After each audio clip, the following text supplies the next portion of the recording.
And welcome to another edition of XFeed. What's up? My name is The Schiller. Today we're going over the headlines as per usual, utilizing a perspective on big names that have been used across the space that I think adds validity, but also has problems if that bigger name is no longer involved. We're going to be talking about the MetaMask bug that you might be experiencing, where for whatever reason, anytime you open a tab, MetaMask has a prompt and it makes you think like, am I compromised? But it's not. Apparently, it's something actually wrong with MetaMask itself. We're going over stablecoins as well because there's a lot of talk and regulation happenings that are occurring on that front, and it's going to be a good one as per usual. Got to make sure that we're up here live on Abstract, and we are good to go. All right, let's get into it. So Azuki, a trading card game, launches pre-orders for exclusive alpha starter decks with collector-based allocation. So we've seen something within Web3 where I would make the argument that everybody is now just building out their IP. And so the value comes from what exactly? Other people caring about it, certain aspects of the IP being very good. I mean, use League of Legends as an example. Yo, RDO, what's going on, brother? We have various games out of League of Legends, right? But then they also have the TV show. So some people might really care about the TV show. Some people might really care about like League of Legends, the game. Some people might really care about Teamfight Tactics, which is one of the other games. And this is just making me think for everything we're seeing within Web3, we're having a lot of different variants where for Pudgies, right? They're coming out with their own games. They have their toy line. They have the card game Vibes, which we have another interview coming up with Spencer on the RWA Segments podcast. If you guys listen to that, love the support over there. Yo, Heavy Sugar, womp, womp, womp. Actually, you said whoop, whoop. I said womp, womp. I don't know what's better, but hell yeah, good to see you. And so this is something that is everybody is going to have. So what is going to be the differential, right? So Izuki does a trading card game. Vibe does a trading card game. Bored Apes do a trading card game. Pick whatever collection you want out there. What is going to be the difference? Well, first of all, how many other people care about it, right? And this is beyond just the collector base itself, because we've seen with Vibes, the Pudgy Penguins trading card game, that it's expanded much beyond that, where you have the abstract users, people that just like trading card games in general. I mean, Parallel, right?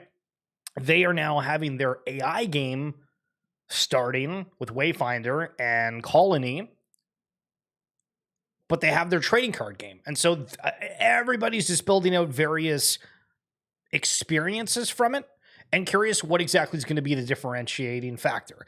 Is it because this is focused more on anime and people vibe with that? The Pudgy Penguins more the cuteness? Something to discuss, but also something to discuss is how accessible it is. Because if you've ever played trading card games, shout out to anybody that plays Magic the Gathering or Pokemon, you'll know that for Magic the Gathering, generally speaking, it's not cheap. It's not like a very inexpensive game, unless you get like, you know, the $20 starter deck, whatever, and play with friends. If you're trying to play in any competitive setting, it's expensive. Pokemon is not that case at all. I don't know if it's the way that they just have lesser cards or because it's mass produced. I don't know the ins and outs of it, but it's extraordinarily cheap to get into Pokemon comparatively. And so does access have a role to play with this, where also you can make the argument then for something that's more expensive, then you might have more value to people that want to just simply collect the cards instead of just playing the games, which is the case in some cases. So for Izuki, let's read this a little bit. The trading card game division of Izuki has officially launched pre-orders for its highly anticipated alpha starter decks, marking the first physical product release for the Izuki TCG ecosystem. They opened on March 27th. A snapshot of each participant's collector status was taken on March 25th to determine their eligibility. So this seems like it is in a gated fashion. So up to 8 decks for order tier, legend up to 4 decks, grand tier 1 deck, esteem tier not automatically allocated but eligible for raffle. I'm so confused. Wouldn't this be like the opposite way? Because if you have order tier, you have the most that you're able to buy. For legend, you have the second most. For grand, you have second least, and esteemed, you have the least. I feel like esteemed would be the most, grand, legend. All right. Anyway, let's go. Buyers cannot select specific deck types, but efforts will be made to distribute the Shao and Raison decks evenly across purchases. So again, I don't really know the ins and outs of it, but I guess there's certain more desired decks. The fact that this is also like a random order, I don't know if I've ever heard it. I guess you get like random packs with card games anyway, but the fact these are starter decks, Okay. For those who did not receive an allocation or wish to acquire more decks, Azuki has introduced a weighted raffle system. Users can enter the raffle during the pre-order window by committing anime tokens equivalent to the number of decks they wish to purchase. Collector tiers also determine the maximum raffle entry. So this is, I don't know, like as somebody that's on the outside, I'd be like, hey, you know what? Maybe I'll buy that in like the V-Friends cards that we had up behind. Maybe I'd buy like the Azuki one. Well, first of all, I can't even do that because it's holder only, which, okay, props for giving the NFTs that, but also just reading this, it's like, this sounds, kind of convoluted in a way, and I need to get the anime token, but good that they're utilizing that. So not going to go over all of it, but we'll see what happens on that front. This is what the site looks like, by the way, for seeing things. And then you have the deck variety, different types and all that. So again, it's suzuki.com/TCG if you're wanting to read more on that. So across the world, we're seeing more and more big entities entering the blockchain space. Fanta, a fantasy football game on Telegram, has partnered with the Russian Premier League, the RPL, to offer licensed NFTs and transparent gameplay, enhancing engagement and trust. Continuing to see football entering Web3. Rubik highlighting a ridiculous story that you guys might have missed on the timeline, and we have so many of them to go over.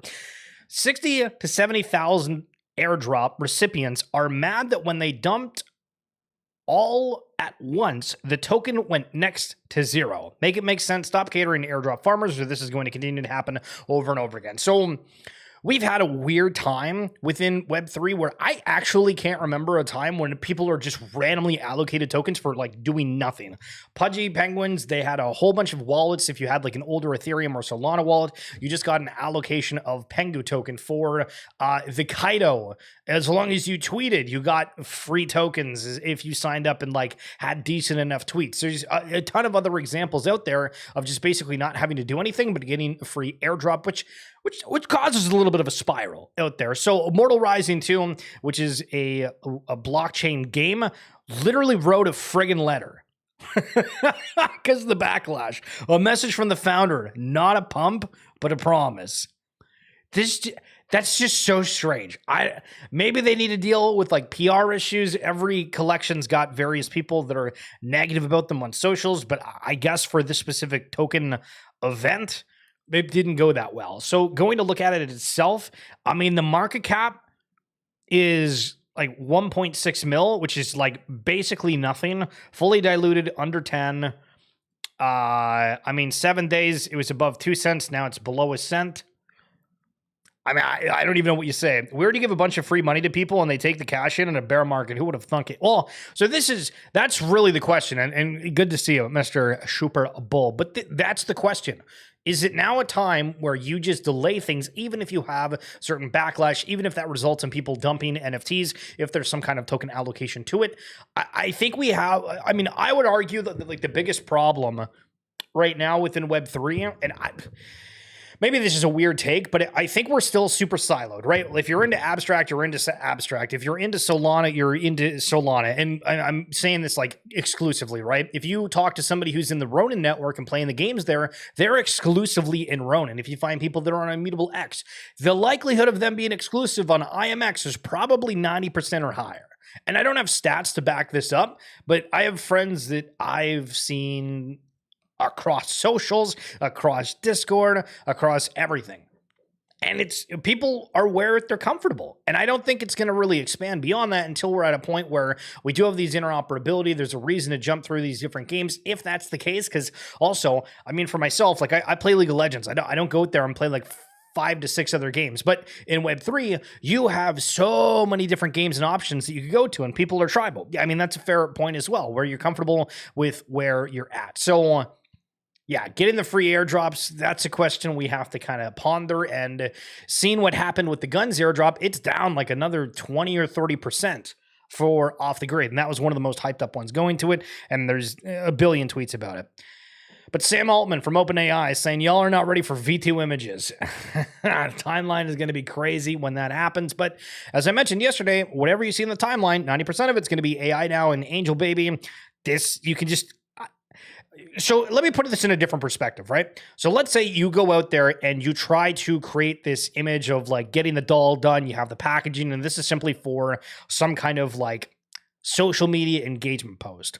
This is probably like $1,000 to get custom made. unless you're selling that out. But they probably just threw in a prompt and boom, there you go. It's on the timeline. And then now we get to see like a character on a case. Just saying. Ethereum flips Solana. DEX, decentralized exchange trading volume for the first time in 6 months. What the hell is going on with memes? Or is Ethereum just getting traction again? So at the beginning of this, I mentioned the aspect of utilizing names within Web3 when you can kind of point to say, hey, there's a partnership or this is run by a big entity.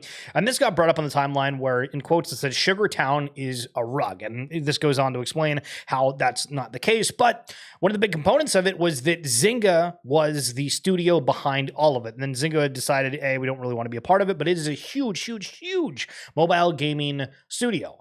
And so there was a lot of people that speculatively bought off the fact of, oh, this is associated with Zynga, but then now that is not the fact. And I mean, to make it in like a less purchasable way, if you remember the Improbable was like the metaverse platform. I think they're still partnered with Yuga, but at a point, there was some falling out or something horrific when they had the guy that was the big CEO from Blizzard. I think his name was Daniel. I don't know why I forget what the hell his name was, but there was something there. And so like Improbable didn't have Yuga anymore. And it felt like, you know, they still had things, I think, with like MLB and other big players. But, you know, as people that were associated with Bored Ape in some way or literally following that brand tooth and nail, when that partnership's not there, it's like, oh, you know, are we going to continue to follow with what's going on there? And I think that it's like a give and take where some of these partnerships and announcements and utilizing names to like shill things is good, but if it ever goes awry, then you basically have to answer that forever. So why the hell does MetaMask open in a new tab every time I open Chrome? MetaMask responded saying should be fixed very soon, ruling out now. If you're on PC, if you happen to have MetaMask, you probably noticed you open a tab and it gives you like the login. You're like, I didn't ask for this. So know that it's a bug. You're not compromised, but probably antivirus software went up like tenfold memberships from people having that experience. So MetaMask probably works with one of them. Just saying. Okay, so this I don't understand. I'm gonna be like 100% honest with you. We're seeing all this talk about stablecoins, all this like proper regulation, etc., and then this post saying Waters says Elon Musk could launch his own stablecoin on X if new stablecoin legislation is passed. So, excuse me for not knowing all the ins and outs of this, but let's say this is kind of just like flat and simple. Anybody can launch a stablecoin the same way that people launched a meme coin. Is that good or is that bad? Because the stablecoin would insinuate that it's backed by something, presumably the US dollar, and meme coins were backed by nothing other than like community and what somebody else was willing to pay for them. So what the hell does this mean about stablecoins, and are we just going to have a rush about it? We got some more from Charles Hoskinson here in a moment. So Beanie had an interesting take, and I've continually tried to make the argument that I think things online are really going to ramp up. There's people that obviously aren't online every day, but I think just the access to data, it really opens your mind, and you're just excited about things, to be honest. Like I've found the world super interesting, being able to learn anything without having to have as much effort before and doing research where you can type it in ChatGPT, type it in Google, whatever. That wasn't the case many years ago. So Beanie's saying, I bet 10 years, the benefits of homeschool will become self-evident. It's like comparing Bitcoin 10 years ago to now, very early in the adoption cycle. Still sounds like a crazy fringe concept, but there'll be obvious societal shift for so many reasons, including efficiency. And then Tim Livingston responds saying, the world will be classrooms soon. Teachers won't be confined to walls and locations. The best teachers will have more students. And this is like the thing, right? Because if you think back to elementary school or high school, even college, university, I remember certain teachers that I was like, all right, that person's pretty good. And I remember teachers were like, yeah, you know what? They weren't necessarily the great. Then there was a handful of them that are just awful. Yeah, Aurora, what's going on? How we doing? And with the accessibility of things being online, I mean, theoretically, a teacher that I don't know exactly the salary a teacher can make, but if they think they're pretty good, if they're able to go on TikTok or make a name for themselves in any sort of way, show that they're the best, I mean, you could probably charge X amount per student. Let's say you get like 30, 40 students in an online way, have them submit anything. There's probably a good likelihood that you can make more than working within like the traditional systems. Now you have to deal with everything digitally, and some people might not necessarily love that, but it is a crazy concept. So totally agree with this. Big opportunity in education, monetary one, not just good feeling inside. Top teachers will be like top surgeon. It has to happen. And so this is I just thought that take. I know that it's not necessarily Web3 related, just internet related, but I was like, you know what? I kind of agree. Did you saw Raven Quest? They trying to change things in Web3, but I don't know, still following. Today was TGE. I've seen Raven Quest on my timeline every single day, Roar. Hell yeah. Off the grid, now trying to appease the Web3 crowd, I suppose. They've changed their icon to an ape. We've seen OpenSea change their avatar to whatever NFT based off of the happenings at the time. But off the grid, does this mean that something more is happening with Yuga itself? Is this just a little bit of a nice touch? And well, I guess we found out immediately. They are putting Bored Apes in the game itself. It doesn't look like there's a specific one per se.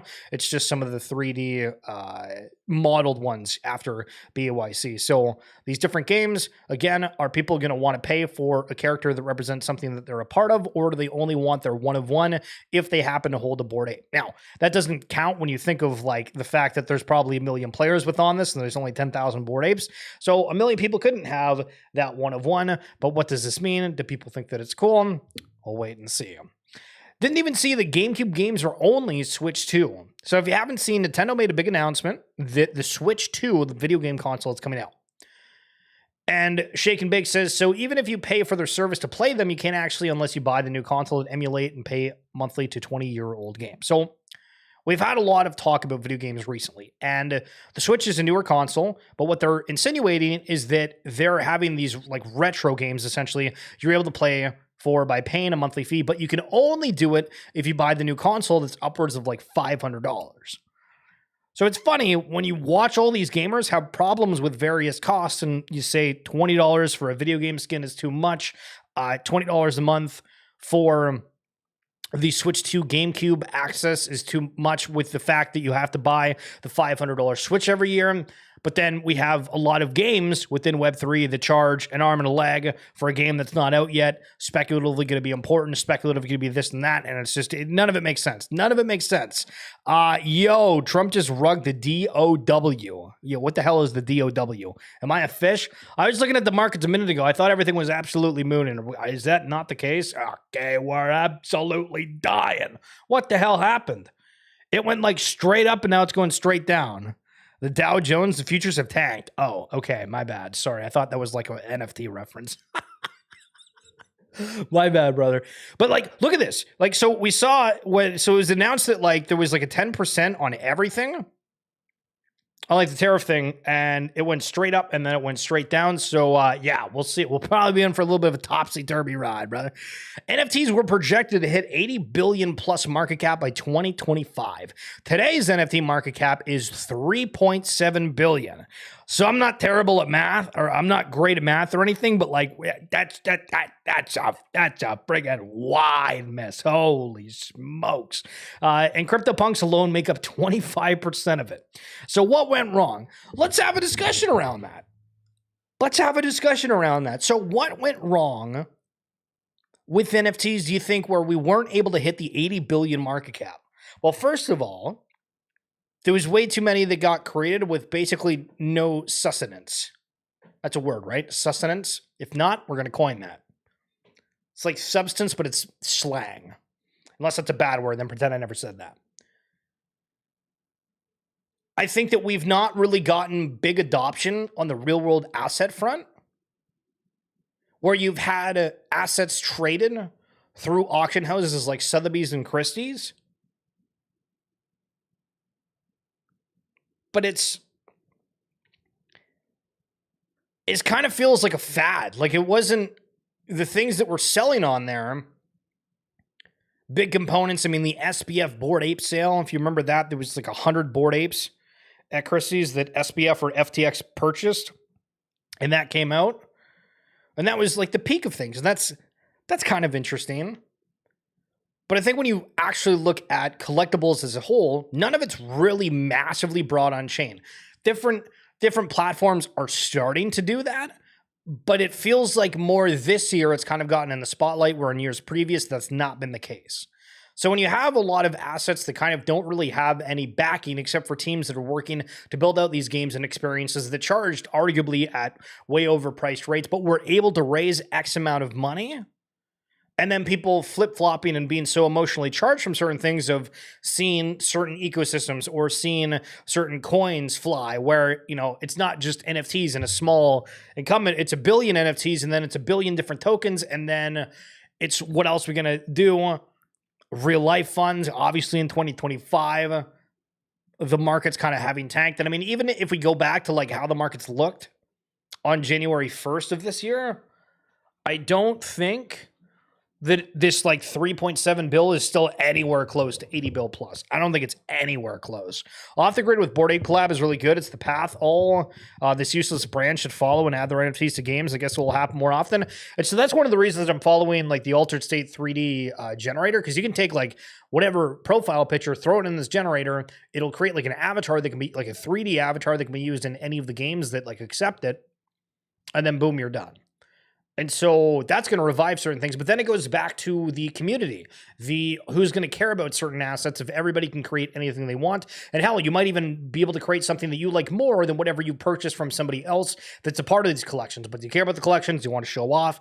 What do we care about the status symbol? Because that's something we've not brought up on stream in a while. Right? People going out there and buying certain avatars to have a status symbol, or at least that's the perception that it was.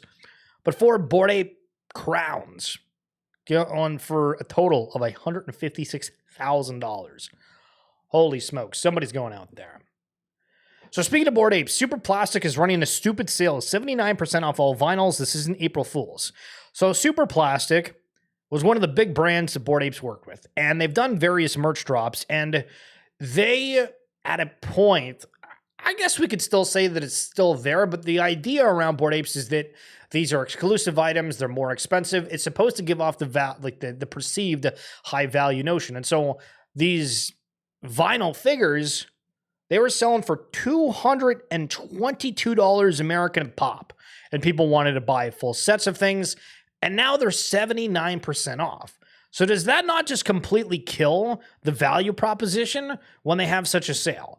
And so Frosty's has to take on this, because I was like, I don't really know what to think of that. That just feels like they made them stupid cheaply, but this is actually a really good point throughout.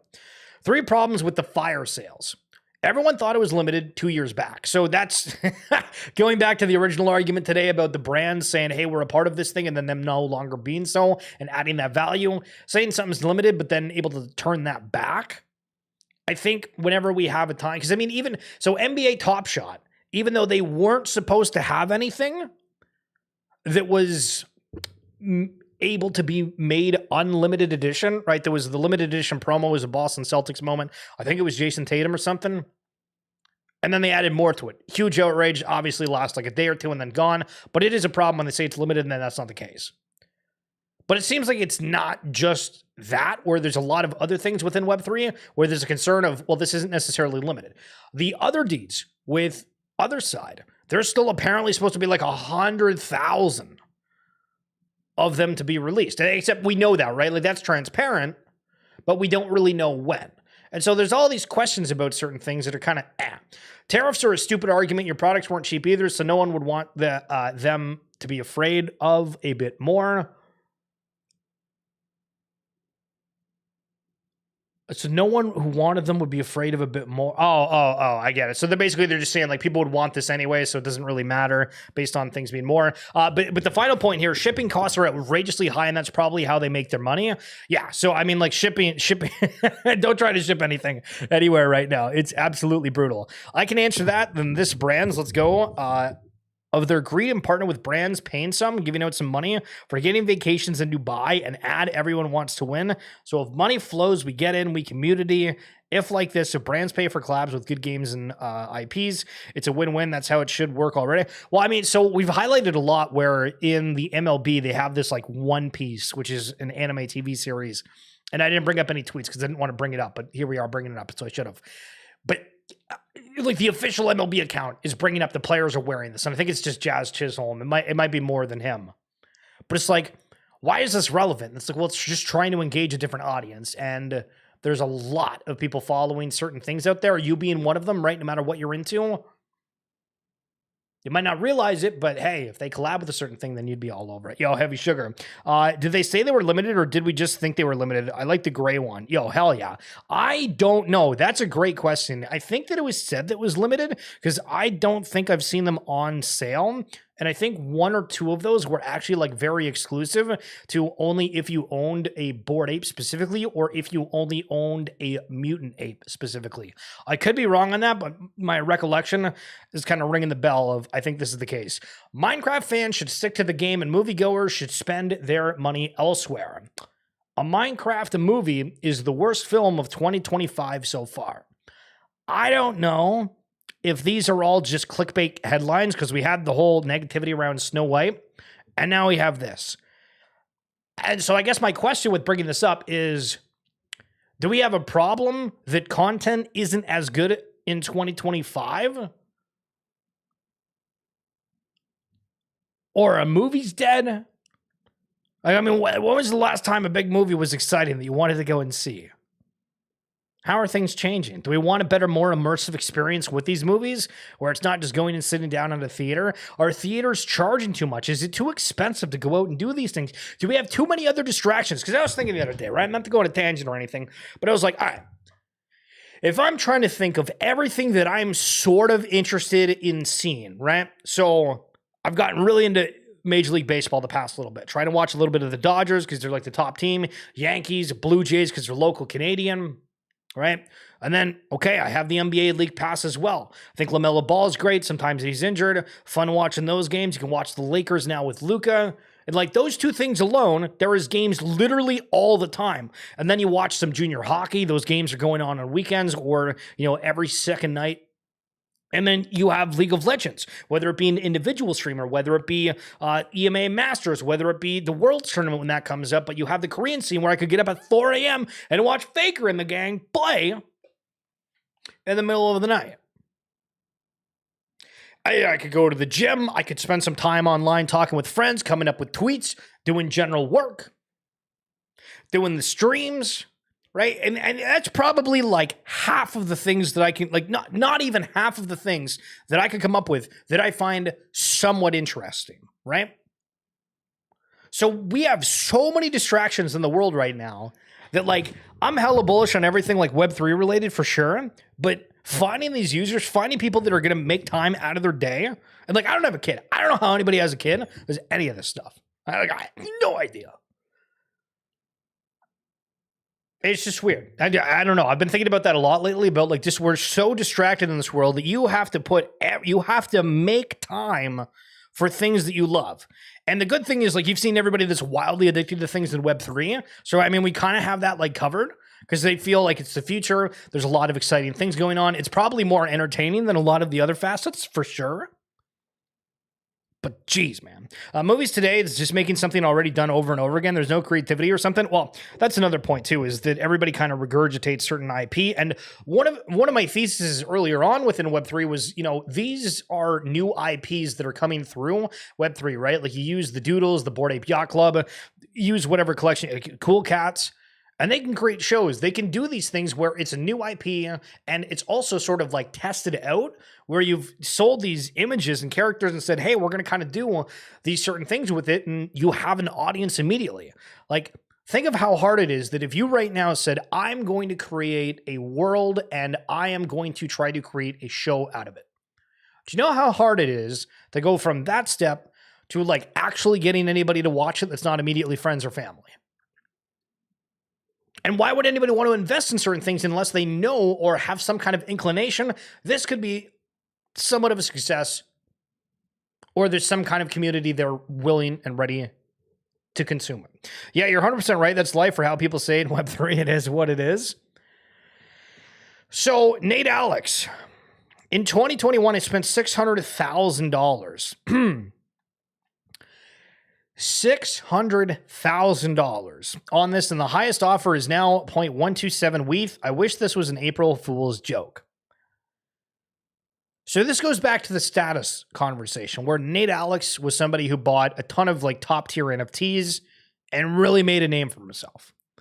He did different components within Web3, but I mean 200,000 followers, right?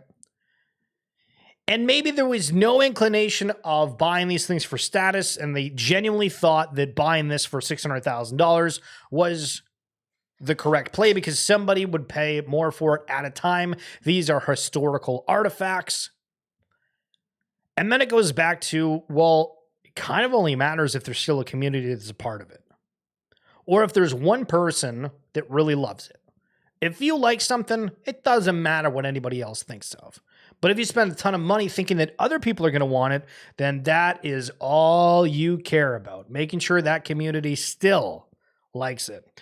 I can look at this hamster squirrel and have a game idea for this NFT. This brands are just lazy. Sorry for criticizing too much. No, you're good, Roar.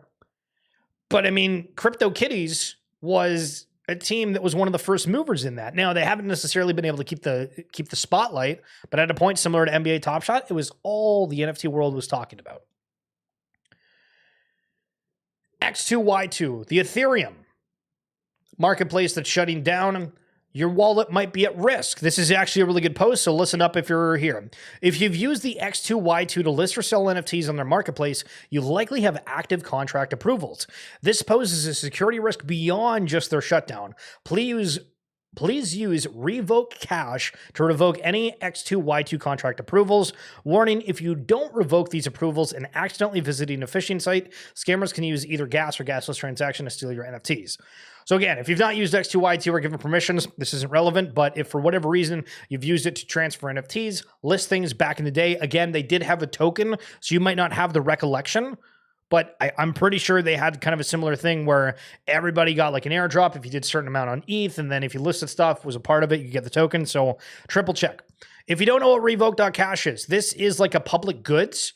If you listen to the RWA Segments podcast, I know I bring it up all the time, but they're a huge supporter of me. Would love you guys can check them out as well, because I host the damn thing. But it's in the link in the description below if you're on YouTube or in my bio on X. And I actually did an interview with Roscoe Callis, who is the founder of Revoke Cash. We go over the history of Revoke Cash. We go over how they get funding for things. And you'd be surprised. There's actually a lot of foundations and whatnot that give them money to continue operating, because this is a completely free service. They do have a browser extension. So if you don't want to download ones you're not really familiar with, Revoke Cash has like a very, very good reputation in the space, and would love for you guys to go and check out that episode. This was like a couple weeks ago, so you're going to have to scroll through them, but I think a very, very insightful episode overall. All right, Charles Hoskinson on stablecoins. What do we got? There's two bills that are currently being discussed in the House and Senate. The one that's most likely to pass in the next 60 to 90 days is the stablecoin bill. And then the second one's the market structure bill. Once those two bills pass, Apple, Microsoft, Google, Facebook are going to say, hey, we're crypto people now. And so they're going to put wallets in their platforms because they can capture an enormous amount of the market. When you add their user bases of 3 billion people, and when they have those 3 billion users, it's like they have cryptocurrency wallets right in Windows, right in Facebook, right in your cell phone apps, right in iOS. And because they now can legally hold stablecoins and use stablecoins, they're going to do it because they don't like paying the processing fees on credit cards. So they'll issue their own stablecoins or partner with people to do that, and they have feeless transactions inside the system. And then suddenly these tech companies become financial service providers, and they have so much money and so much power that they'll push through. Once that's there and you have a good regulatory regime, it's very easy then to click a button to create yield products on top of that. So that's what's going to bring the value flow in, because the users already are wired into that system. Their money's already there. Their credit cards are already there. Their purchase power is already there. And there's just too much temptation not to do that. And the competitive equilibria are such that they have to do that. Once these two bills pass, that opens the floodgates, and that's 3 billion people that enter in. Okay, so stablecoins. We are not paying enough attention to what can happen on that front. Thing kind of crazy. Tyler D, massive update out of MetaMask. Users no longer need a native gas token when doing swap. Simply pay with the token you are trying to swap. Huge upgrade to usability in a multi-chain world. So, MetaMask has done these interesting updates where before it was you could swap a token, but it would just take out the gas fee from the amount that you were sending. Now it is taking the amount from whatever you are purchasing itself. So I guess quality of life situation, but I don't know how crazy it is. But it's still nice, 100%. Ripple stablecoin should be trusted, compliance first, and built for real-world finance. Ripple USD, their stablecoin, is setting the standard. Now live in Ripple payments, Ripple USD powers enterprise payments, asset tokenization, and DeFi, nearing 250 million market cap, which is still very small, by the way. 10 billion plus in trading volume available on Kraken and a couple of other exchanges. And honestly, anytime I talk to people that I don't know are massively that are massively in Web3, like I don't know if normie is the right word because they're in crypto, but people that aren't like as crazy as you and I, anytime I've ever had a discussion, the only token they've ever brought up besides Bitcoin is XRP. I have no idea why. And obviously, like, we love XRP and whatnot because connected with root network, yada, yada. But damn, I think that it's going to be very interesting to see how all these things start flowing out. And people, like we talked about earlier, they're very tribal in their ways. If they got into crypto and they're like, I'm a Ripple maxi, you're not changing that perspective from them. You're just simply not.